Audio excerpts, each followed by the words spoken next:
La gravure est l'un des tout premiers moyens d'expression symbolique et de communication de l'humanité.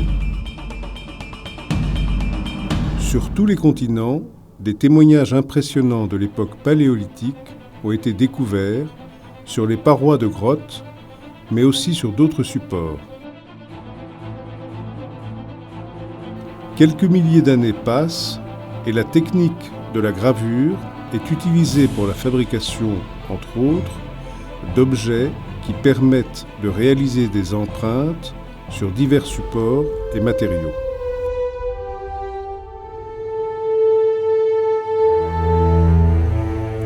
Entre le 6e et le 8e siècle en Chine, la reproduction multiple d'une même image se développe au moyen de la technique de la gravure sur bois, imprimée sur tissu et plus tard sur papier.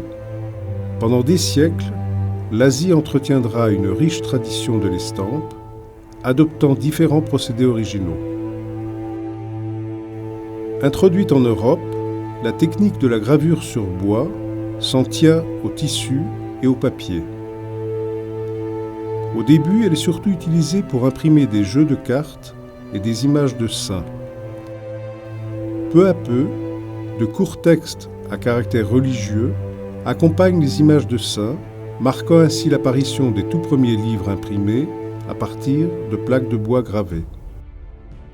C'est en 1448, en Allemagne, que Johannes Gutenberg met au point la presse typographique, utilisant des éléments mobiles. Il ouvre ainsi la voie à la production systématique de textes imprimés.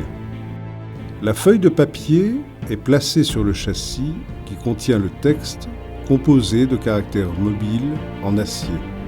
Puis, une forte pression est exercée sur l'ensemble. Ce procédé permet de réaliser rapidement de nombreux tirages à partir des mêmes caractères mobiles disposés dans les châssis de façon à composer chaque fois un texte différent. Des lettrines et des ornements colorés, peints à la main, complètent avec art chacune des pages du livre imprimé. Notre petit parcours historique des différentes techniques de gravure qui se sont développées jusqu'à l'époque actuelle continue et nous mène à celle rencontrée au musée. La gravure sur bois est élaborée à partir d'un dessin d'abord tracé sur une plaque de bois, puis gravé au burin en négatif. Le motif en relief, ainsi obtenu, est ancré. Une feuille de papier est appliquée sur la face ancrée de la plaque et l'image est imprimée sous l'effet de la pression. Parallèlement, à la fin du XVe siècle, ont lieu les premiers essais de gravure sur cuivre, surtout sous sa forme en creux. L'eau-forte, technique de gravure sur cuivre la plus répandue, apparaît un peu plus tard. Les artistes de la Renaissance exploitent les possibilités de ces nouvelles techniques. Albrecht Dürer s'est rendu célèbre par ses gravures, autant que par ses peintures à l'huile, laissant un héritage inestimable aux artistes postérieurs. Au fil des siècles, nombre d'artistes reconnus ont choisi la gravure comme moyen à part entière d'expression artistique originale.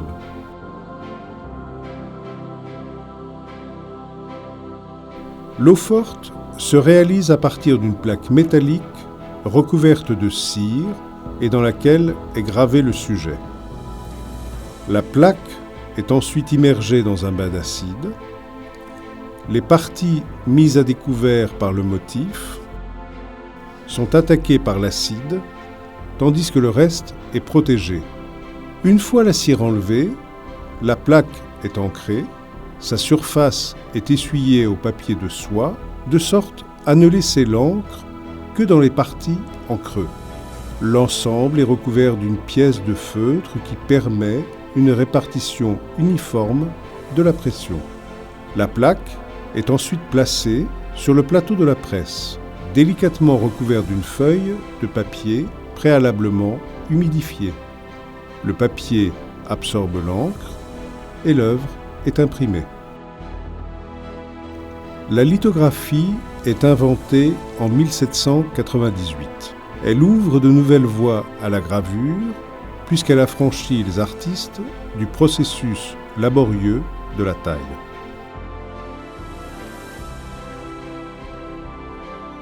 Cette technique est très populaire auprès des artistes du XIXe siècle. Henri de Toulouse-Lautrec s'est spécialisé dans la lithographie en couleur, réalisant des affiches pour les cabarets parisiens.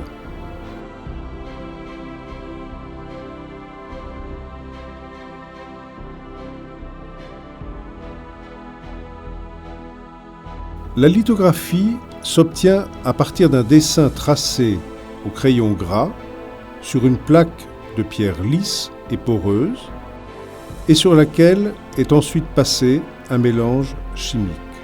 Celui-ci mord la pierre qui absorbe ainsi les parties grasses. La pierre est ensuite humidifiée, puis l'encre grasse est appliquée au moyen d'un rouleau. L'encre imprègne les parties dessinées et est repoussée sur les zones humides de la pierre. La pierre lithographique est passée sous presse et permet la réalisation d'innombrables tirages.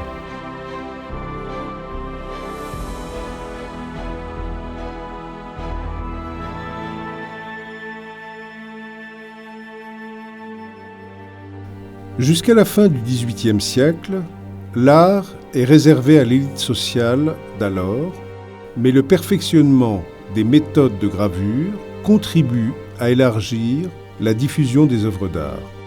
L'accès facile à l'image permet aux couches sociales les plus basses d'accéder au savoir.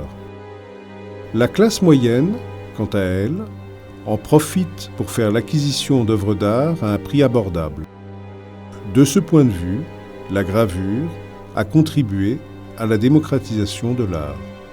Pour éviter cependant la reproduction incontrôlée de leurs œuvres gravées et en préserver toute la valeur, les artistes ont coutume de signer et numéroter un nombre limité de tirages.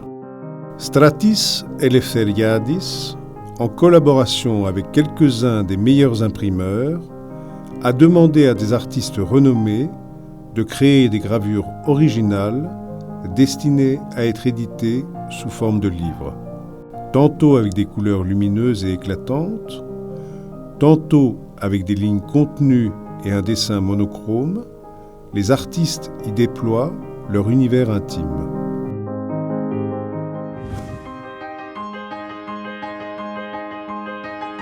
Parachevant son parcours créateur, Thériade, qui conçoit les pages imprimées de ses éditions comme des créations artistiques originales à part entière, les expose en tant que telles dans le musée-bibliothèque Stratis Eleftheriadis Thériade.